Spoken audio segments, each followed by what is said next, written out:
नमस्कार.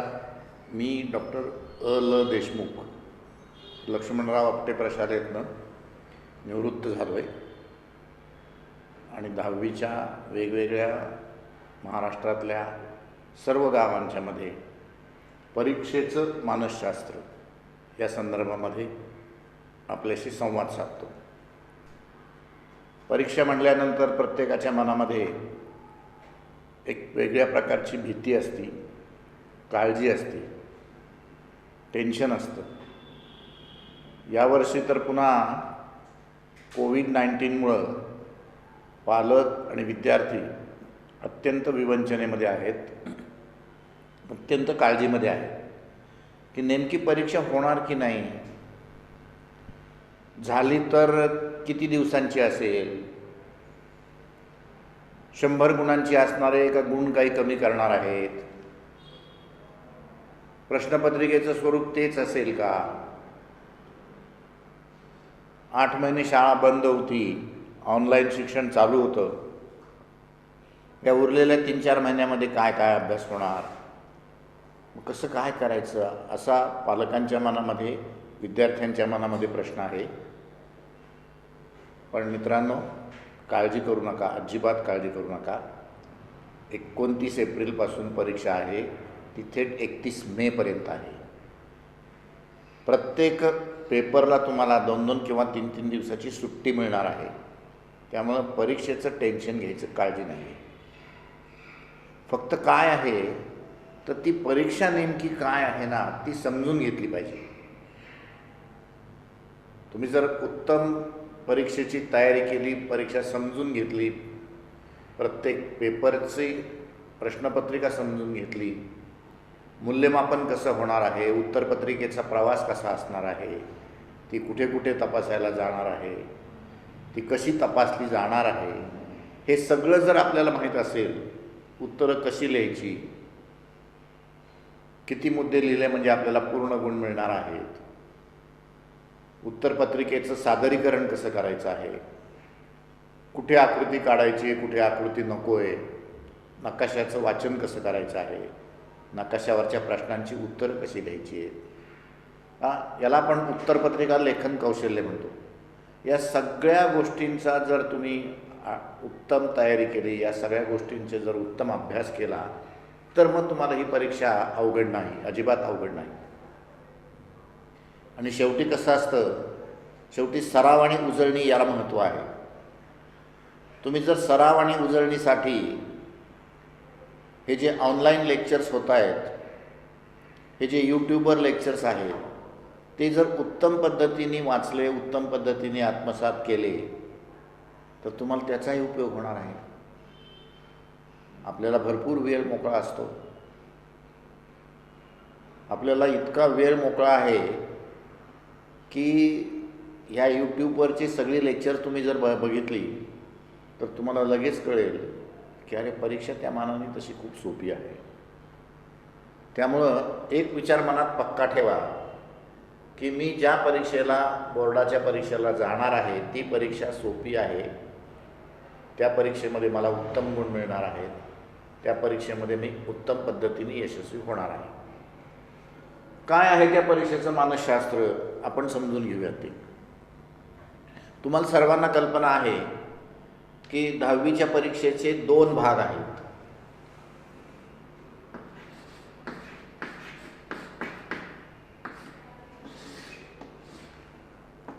एक भाग आहे अंतर्गत मूल्यमापन,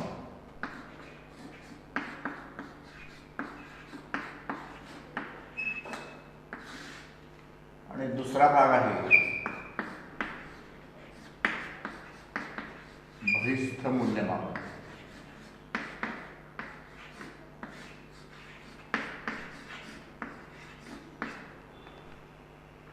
हे 2 शब्द तसे तुम्हाला नवीन नाही आहेत. अंतर्गत मूल्यमापन हे शाळेमध्ये होणार आहे, शाळेतले शिक्षक करणार आहेत. बहिस्थ मूल्यमापन म्हणजे तुमची बोर्डाची होणारी लेखी परीक्षा. आपल्याला सर्वांना कल्पना आहे, आपल्याला सर्वांना आपल्या शाळेतल्या शिक्षकांनी सांगितलेलं असेल की अंतर्गत मूल्यमापनाला प्रत्येक विषयाला 20 मार्क आहेत. आपले विषय 6 मराठी, हिंदी, इंग्रजी. ज्यांचं हिंदी 100 मार्काचं नसेल त्यांचं संस्कृत असेल, गणित, विज्ञान आणि समाजशास्त्र हे 6 विषय आहेत. याचा अर्थ प्रत्येक विषयाला 20 मार्क म्हणजे 20 सख 20 असेल, म्हणजे 120 गुण अंतर्गत मूल्यमापनाला आहेत. त्याचप्रमाणे बहिस्थ मूल्यमापन म्हणजे लेखी परीक्षा. ती बोर्डाची लेखी परीक्षा प्रत्येक विषयाची 80 गुणांची आहे. आता त्याच्यामध्ये पुन्हा 2 गट आहेत. एक गट आहे भाषा विषयांचा आणि दुसरा गट आहे गणित, विज्ञान आणि समाजशास्त्र. त्यात भाषा विषयामध्ये प्रत्येक विषयाला 80 गुण आहेत. मराठी 80 गुण, हिंदी 80 गुण, इंग्रजी 80 गुण. ज्यांचं हिंदी नाही आहे पण संस्कृत आहे ते 80 गुण. ज्यांचा कंपोजिट कोर्स आहे, म्हणजे काही शाळांच्यामध्ये 50% हिंदी आणि 50% संस्कृत, त्याला आपण कंपोजिट कोर्स म्हणतो, संयुक्त कोर्स म्हणतो. तिथे 40 गुणांची हिंदीची परीक्षा, 40 गुणांची संस्कृतची परीक्षा. या पद्धतीने भाषा विषयांचे लेखी गुण आहेत. दुसऱ्या गटात मात्र प्रत्येक विषयामध्ये 2-2 भाग केलेले आहेत. जे गणितामध्ये भाग 1 40 मार्क, भाग 2 40 मार्क. विज्ञान आणि तंत्रज्ञानामध्ये विज्ञान भाग 1 40 गुण, भाग 2 40 गुण.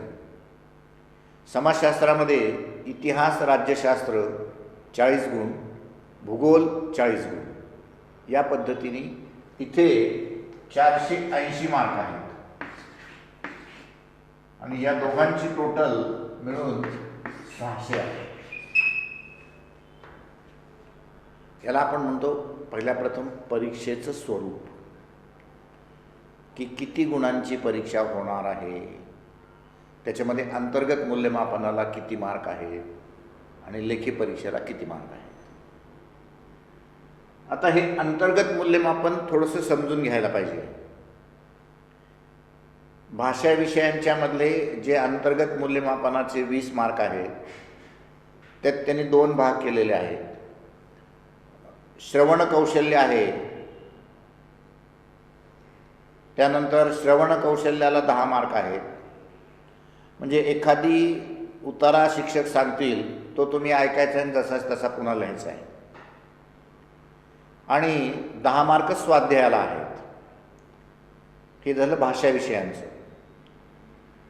गणित विषयामध्ये काय आहे? गणित विषयामध्ये 10 मार्क भाग 1 ला आहेत, 10 मार्क भाग 2 ला आहेत. 10 मार्काची विभागणी त्यांनी कशी केलेली आहे? तर शाळेमध्ये ॲक्टिव्हिटी असतील. ॲक्टिव्हिटी याचा अर्थ काय? की शाळेमध्ये एखादा गणिताचा उपक्रम असेल, त्या उपक्रमाच्या आधारे तुम्ही काय गणिताची तयारी केलेली आहे त्याला 5 मार्क असतील.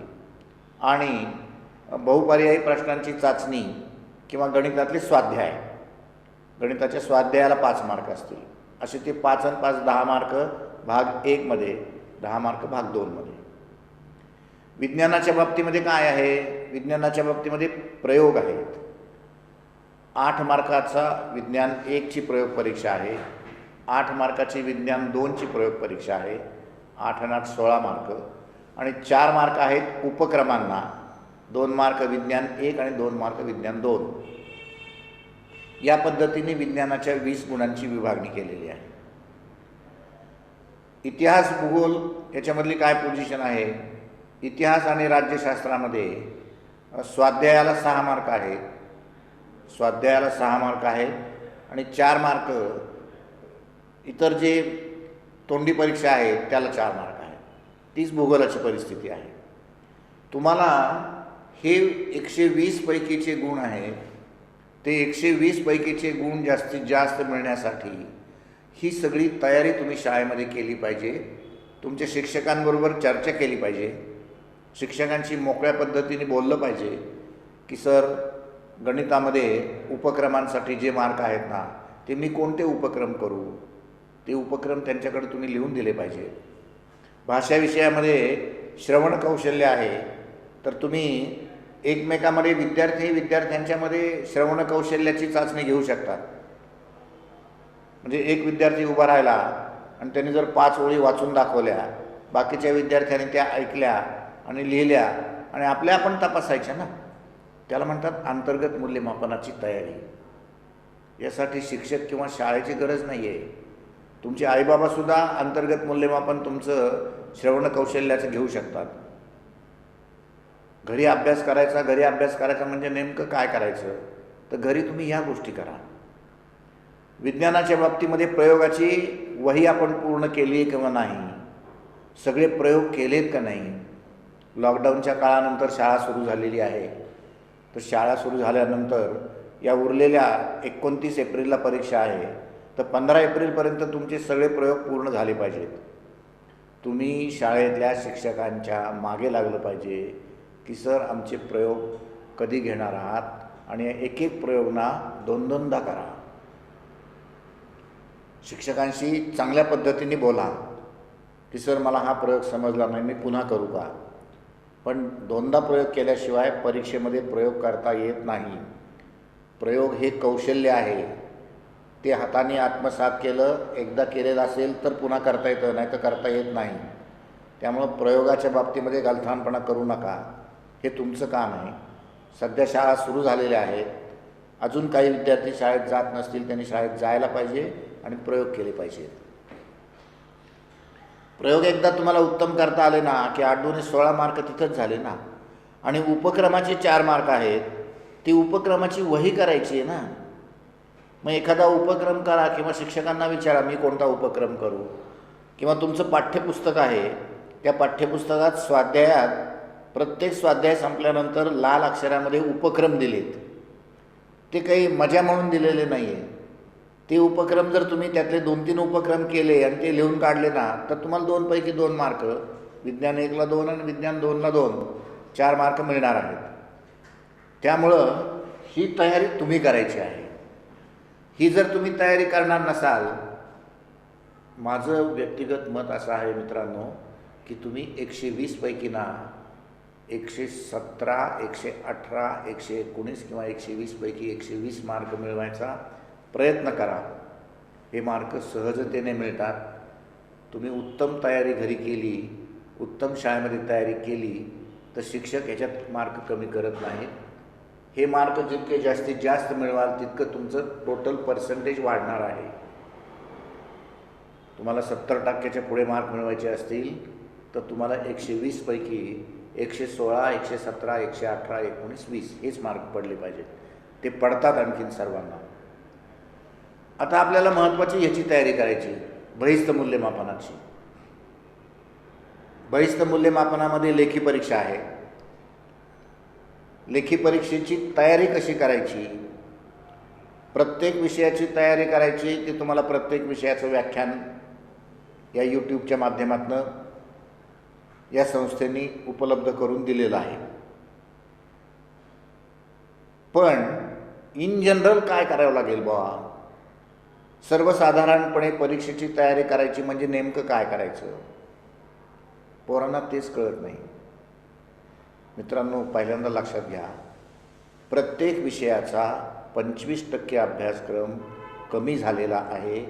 तो समजून घ्या. पहिल्यांदा कोणता अभ्यासक्रम कमी झाला आहे, कोणते धडे कमी झालेले आहेत, त्याच्यावर विनाकारण प्रयत्न करण्यात अर्थ नाही. जे पुढच्या वर्षी 10वीला आहेत त्यांना सगळा 100% अभ्यासक्रम आहे. या वर्षीच्या 10वीच्या मुलांना फक्त 25% कमी आहे. आत्ता जे 9वीतले मुलं आहेत आणि पुढच्या वर्षी 10वीला असणार आहेत त्यांना 100% अभ्यासक्रम आहे. त्यांनी कुठलाही कमी झालेला अभ्यासक्रम असा विचार करायचं कारण नाही. यावर्षी मात्र ते आहे. सर्वात महत्त्वाचं काय आहे तर या बहिस्थ मूल्यमापनाची तयारी करताना, लेखी परीक्षेची तयारी करताना तुम्हाला प्रत्येक विषयाची कृतीपत्रिका, आता प्रश्नपत्रिकेला आपण कृतीपत्रिका म्हणतो, प्रत्येक विषयाची कृतीपत्रिका कळली पाहिजे की मला नेमकी प्रश्नपत्रिका कशी आहे, कृतीपत्रिका कशी आहे, कृतीपत्रिकेत प्रश्न 1 काय आहे, त्याला किती गुण आहेत, त्या प्रश्न 1ची व्याप्ती कितपत आहे, त्याच्या उत्तराची व्याप्ती कशी आहे. समजा भाषा विषय आहे आणि भाषा विषयाच्या कृतीपत्रिकेमध्ये पठित उतारा आणि अपठित उतारा मराठीमध्ये आहे, किंवा इंग्रजीमध्ये सीन पॅसेज आणि अनसीन पॅसेज आहे. तुम्हाला कळलंय का की पठित उतारा आणि अपठित उतारा ह्याच्यात फरक काय आहे. पठित उतार्यावरचे प्रश्न आणि अपठित उतार्यावरचे प्रश्न याच्यात फरक काय आहे. उतार्यावरच्या प्रश्नांची उत्तरं आणि अपठित उतार्यावरच्या प्रश्नांची उत्तरं याच्यात फरक आहे. याला म्हणतात समजून घेणे. इंग्रजीमध्ये what is mean by seen passage and unseen passage, what is difference between seen passage and unseen passage, what is difference between the questions of seen passage and questions of unseen passage. याला म्हणतो आपण कृतीपत्रिका समजून घेणं. किंवा grammar आहे, व्याकरण आहे. व्याकरणाला जवळजवळ 20 मार्क आहेत. 80 पैकी 20 मार्क व्याकरणाला आहेत. इंग्रजीमध्ये 80 पैकी 24 मार्क व्याकरणाला आहेत. मग व्याकरणामध्ये नेमके कोणकोणते उपप्रश्न आहेत. असं म्हणतात की भाषा विषयातलं व्याकरण हे स्कोरिंग असतं. पैकीच्या पैकी मार्क व्याकरणात मिळतात. ते तुमच्या आमच्या हातातले मार्क आहेत. मग या उरलेल्या दिवसांमध्ये नेमकं व्याकरण कोणतं आहे, काय आहे ते समजून घ्या आणि पाठ करून टाका ना. तुम्ही 5-6 वेळा वाचलं ना तर पाठ होतंय. पाठांतरासारखं पाठांतर करू नका. तुम्ही एकदा समजून घ्या. समजा अलंकार असतील, समास असतील, विरुद्धार्थी शब्द असतील, समानार्थी शब्द असतील, ते समजून घ्या ना. किंवा इंग्रजीमधलं ग्रामर काय आहे, बुवा चेंज ऑफ व्हॉइस आहे. इंग्रजीमधलं ग्रामर काय आहे, स्पेलिंग्ज आहेत. इंग्रजीमधलं ग्रामर काय आहे, पंक्च्युएशन आहे. या गोष्टी समजून घ्या. पण व्याकरणाला पूर्ण मार्क मिळवीन असा जर मनामध्ये पक्का निर्धार केला तर तुम्हाला भाषा विषयामध्ये उत्तम मार्क पडणार आहेत. तेव्हा भाषा विषयामध्ये तीनही भाषामध्ये गेल्या 2 वर्षापासून, गेल्या 3 वर्षापासून जेव्हा अभ्यासक्रम बदलला, जेव्हा प्रश्नपत्रिकेचं रूपांतर कृतीपत्रिकेत झालं, त्यावेळेला भाषा विषयाच्या बाबतीमध्ये एक नवा प्रश्न प्रकार आलेला आहे. त्याला आपण रायटिंग स्किल म्हणतो. त्याला मराठीमध्ये उपयोजित लेखन म्हणतात. उपयोजित लेखनात काय आहे. उपयोजित लेखनात निबंध लेखन आहे, पत्रलेखन आहे, सारांश लेखन आहे. त्यानंतर उपयोजित लेखनामध्ये अर्धा उतारा पूर्ण करणं आहे. उपयोजित लेखनामध्ये जाहिरात आहे. उपयोजित लेखनामध्ये वेगवेगळे प्रसंग दिलेले असतात, त्या प्रसंगांचं वर्णन आहे. मग तुम्ही हे सगळे साहीचे साही मुद्दे लक्षात घेतलेत का. आणि उपयोजित लेखनामध्ये, रायटिंग स्किलमध्ये स्वमत महत्त्वाचं आहे, स्वतःच्या कल्पना महत्त्वाच्या आहेत, स्वतःचे विचार महत्त्वाचे आहेत, स्वतःचे अनुभव महत्त्वाचे आहेत. महाराष्ट्रातल्या सर्व विद्यार्थ्यांना उपयोजित लेखनात कमी मार्क पडत आहेत. का तर त्यांना स्वतःचे विचार मांडण्याची सवयच नाही आहे. त्यांना स्वतःच्या कल्पना सांगायची सवयच नाही आहे. स्वतःचं मत मांडायची त्यांना आत्तापर्यंत कधी संधीच मिळालेली नाही आहे. आता मला सांगा, पूर्वीसारखा 25 आणि 30 ओळीचा निबंध येत नाही आहे. बोर्डाने तुमची काळजी घेतली. बोर्डाला कळलं आहे महाराष्ट्रातली पोरं साधी सरळ सोपी आहेत, त्यांना फार लेखन द्यायचं नाही. मग ते काय करतात, विषय येतो, आई या विषयावर 10 वाक्य लिहा, झाला निबंध. मग आता आई विषयावरचे 10 वाक्य लिहायचे असतील तर तुम्ही तुमच्या आईविषयीची 10 वाक्य लिहायला पाहिजेत ना.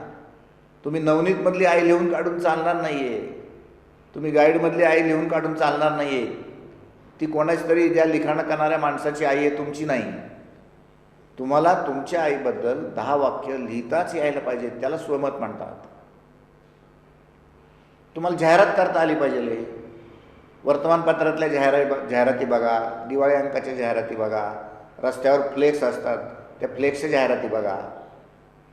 त्याच्यावरून तुम्हाला कळेल ना जाहिरात कशी करायची असते ती. जाहिरात ही काही शिक्षकांनी शिकवायची गोष्ट नाही आहे. जाहिरात तुम्ही स्वतः तयार करा, चर्चा करा आईबाबांशी, कशी झाली जाहिरात, मित्राशी चर्चा करा ही कशी झाली जाहिरात, ते सांगतील त्या पद्धतीने उत्तम करा. अशा जर 7-10 जाहिराती तुम्ही तयार केल्या ना तर परीक्षेत तुम्हाला 4 पैकी 4 मार्क जाहिरातीला मिळतील. बरं, हे प्रत्येक ठिकाणी आहे, मराठीत आहे, हिंदीत आहे, इंग्लिशमध्ये आहे. तेव्हा रायटिंग स्किल कसं आहे, रायटिंग स्किल उपयोजित लेखन हे ज्या त्या विद्यार्थ्यांनी तयारी करायचा भाग आहे. त्याला शिक्षकाची गरज नाही, शाळेची गरज नाही. हा तुमचा स्वतःचा अभ्यास आहे. तुम्हाला या 2 महिन्यामध्ये हा स्वतःचा अभ्यास करावाच लागेल. माझं सतत म्हणणं आहे की मार्क कधी पडणार आहेत? शाळेत गेल्यामुळे मार्क पडणार नाही. याचा अर्थ शाळेत जायचं नाही असं मी बोललेलो नाही. शाळेत जायलाच पाहिजे, त्याशिवाय फॉर्म नाही मिळणार. क्लासला जाऊन मार्क पडतील का? नाही पडणार. सगळी पोरं क्लासला जातात, आपण पण जायचं, म्हणून काही मार्क पडणार नाहीत. मार्क कधी पडणार आहेत? मार्क तुम्ही परीक्षा समजून घेतली, तुम्ही कृतीपत्रिका समजून घेतली, तुम्ही अभ्यास केला, प्रयत्न केले, कष्ट केले तर मार्क पडणार आहे. मित्रांनो, 10वीची परीक्षा बुद्धिमत्तेची नाही. 10वीच्या परीक्षेला बुद्धिमत्ता लागत नाही. 10वीच्या परीक्षेत उत्तम मार्क मिळवायसाठी अभ्यास लागतो, कष्ट लागतात, प्रयत्न लागतात. कष्ट तुम्ही करायचे, अभ्यास तुम्ही करायचा आहे, प्रयत्न तुम्ही करायचे. प्रयत्न काय करायचे तर कृतीपत्रिका समजून घ्यायची. गणित विषय आहे, गणित विषयामध्ये आता कृतीपत्रिकेमध्ये प्रश्न 3रा असतो. तो प्रश्न 3रा ॲक्टिव्हिटी बेस्ड क्वेश्चन म्हणतात. कृतीयुक्त आधारित प्रश्न. मग त्याच्यामध्ये कोणत्या कृती करायला सांगितलेल्या आहेत समजून घ्या ना आधी. समजा सायमल्टेनियस इक्वेशन, एकसामायिक समीकरण तुम्ही शिकताय. एकसामायिक समीकरणाचे संपूर्ण एक उदाहरण सोडवून दाखवलं आहे आणि मधी काही गाळलेल्या जागा ठेवल्या. ती कृती तुम्हाला करावी लागेल. त्या गाळलेल्या जागा तुम्हाला भराव्या लागतील. ज्याला एकसामायिक समीकरण सोडवायची संपूर्ण पद्धत कळलेली आहे तो बरोबर त्या गाळलेल्या जागा भरणार. याला म्हणतात स्वतःचे प्रयत्न करून केलेला अभ्यास. किंवा गणितामध्ये हॉट्स क्वेश्चन आहे. हॉट्स क्वेश्चन म्हणजे काय? हायर ऑर्डर थिंकिंग स्किल, काठिण्य पातळी जास्त असलेला प्रश्न. त्याच्यात 2-3 संबोध एकत्र केलेले असतात. समजा वर्ग समीकरण आणि एकसामायिक समीकरण हे दोन्ही मिळून जर एक प्रश्न विचारला त्यांनी त्याला म्हणतात हॉट्स क्वेश्चन. मग तुम्ही समजून घ्या ना की कोणत्या संबोधावर हा प्रश्न आलेला आहे. असे जर एक 8-10 हॉट्स प्रश्न सोडवले ना तर गणिताची तयारी झाली.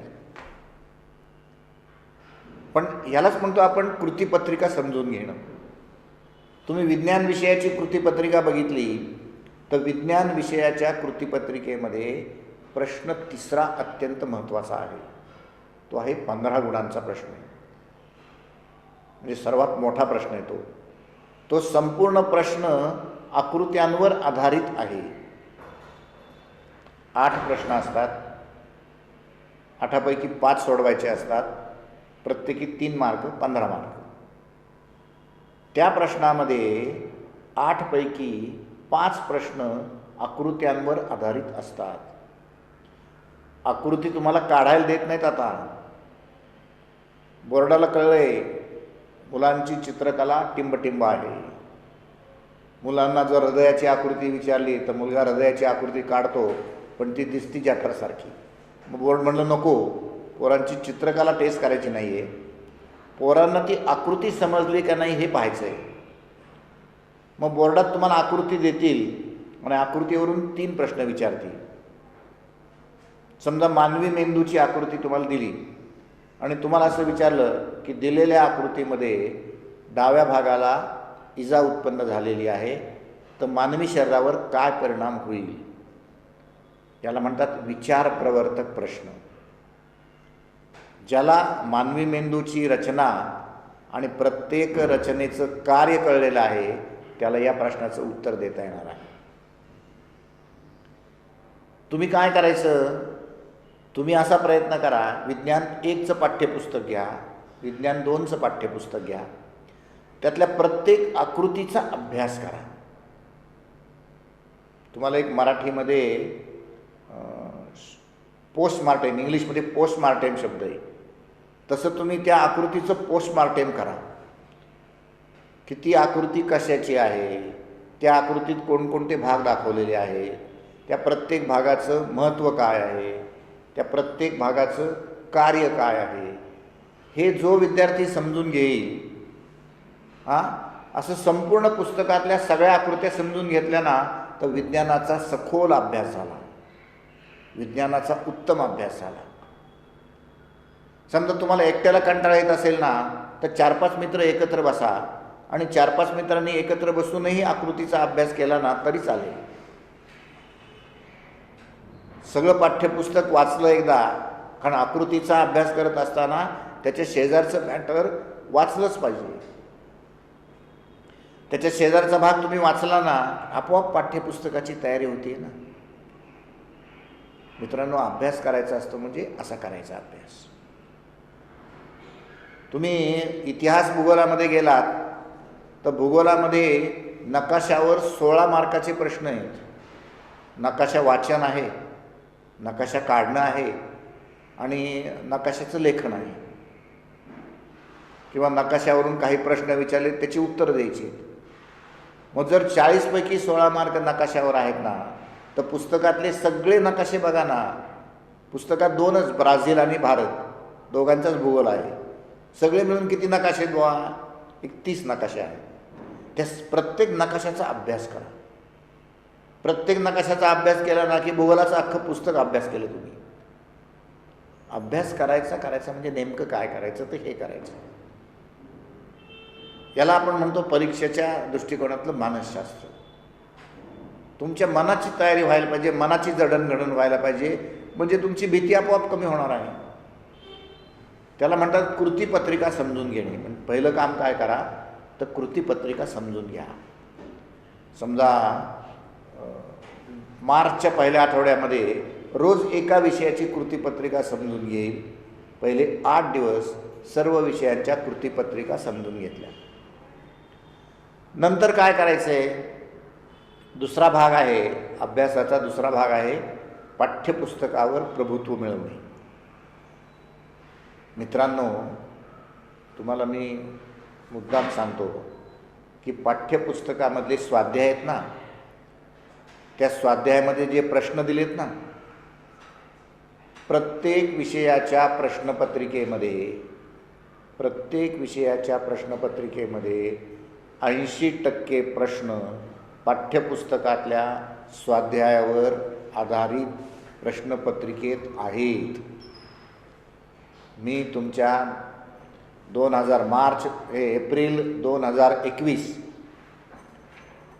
एप्रिल 2021 मध्ये जी बोर्डाची परीक्षा होणार आहे त्या बोर्डाच्या परीक्षेच्या प्रत्येक विषयाच्या प्रश्नपत्रिकेत पाठ्यपुस्तकाच्या स्वाध्यायातले 80% प्रश्न आहेत. मग मला सांगा आता तुम्ही काय करायला पाहिजे घरी? तुम्ही पाठ्यपुस्तकातले प्रश्न आणि उत्तरं लिहून काढले पाहिजेत.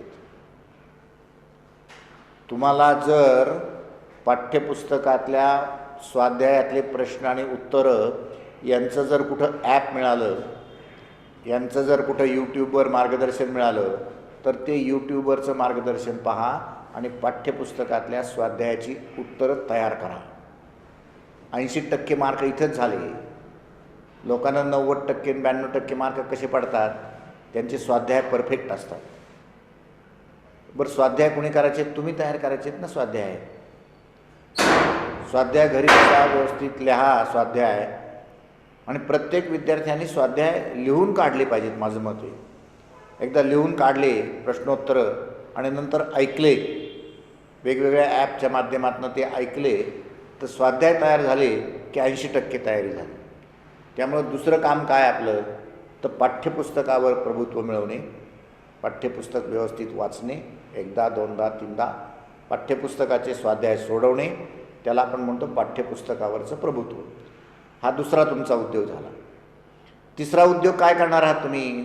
तिसरा उद्योग त्याला आपण सराव म्हणतो, की सरावाशिवाय मार्क वाढणार नाहीत. एखाद्या विद्यार्थ्याला आत्ता 70% मार्क पडत असतील आणि त्याला 85% मार्क मिळवायचे आहेत, तर त्यांनी या उरलेल्या दिवसांमध्ये किंवा एप्रिल महिन्यामध्ये सराव केला पाहिजे.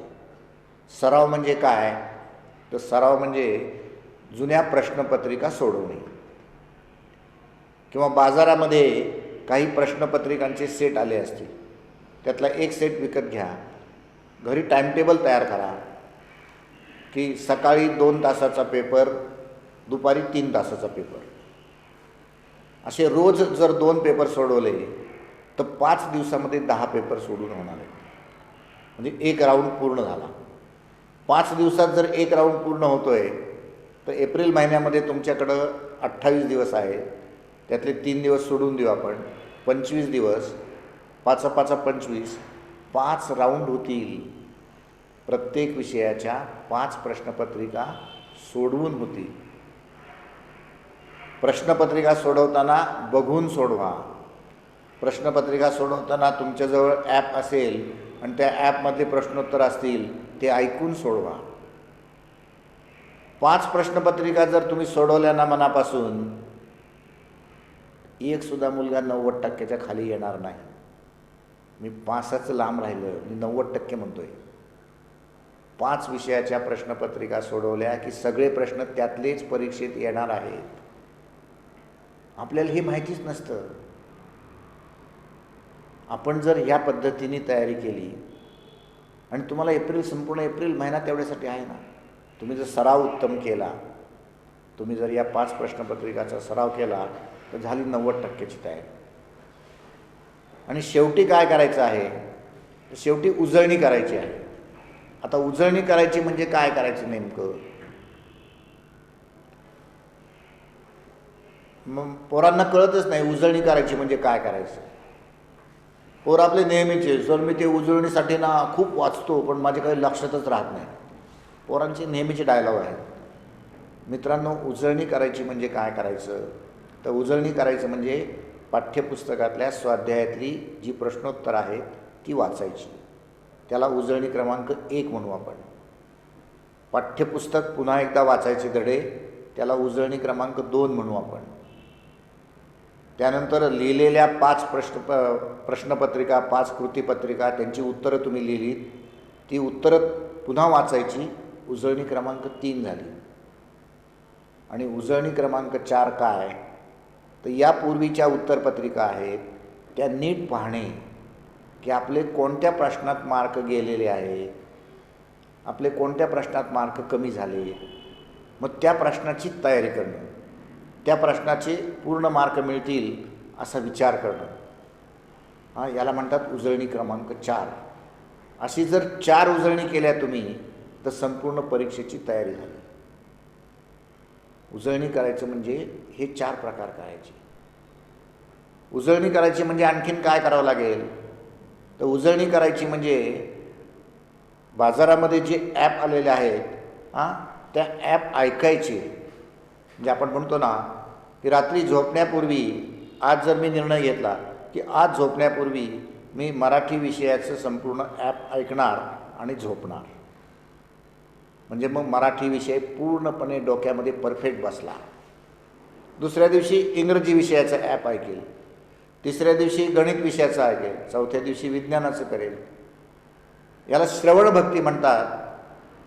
ही ऐनवेळची तयारी झाली. म्हणजे 29 एप्रिलपासून परीक्षा सुरू झाल्यानंतर मुलांनी ऐनवेळची तयारी, आदल्या दिवशी काय करायचं, आदल्या दिवशी हे बाजारात असलेले ॲप आहेत त्या ॲपचे ऐकायचे. कारण एखादी गोष्ट ऐकल्यामुळं साधारणतः 60 ते 65% लक्षात राहते का, तर तुमचं कॉन्सन्ट्रेशन ऐकण्यात असतं. तुम्ही पूर्णपणे ते मॅटर ऐकण्याशी गुंतलेलं असतं. त्यावेळेला तुमचं 100% लक्ष त्यात असतं. हे जर केलं तर त्याला म्हणतात आपण ऐनवेळची उजळणी.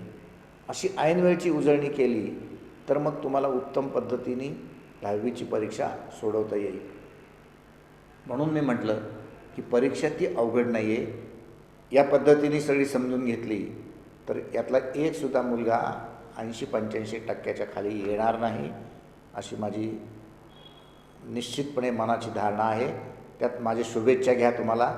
त्या 4-5% आहेत, म्हणजे 80% तुमचे 5% माझे, असे 85% मार्क पडतील अशी अपेक्षा व्यक्त करतो आणि थांबतो.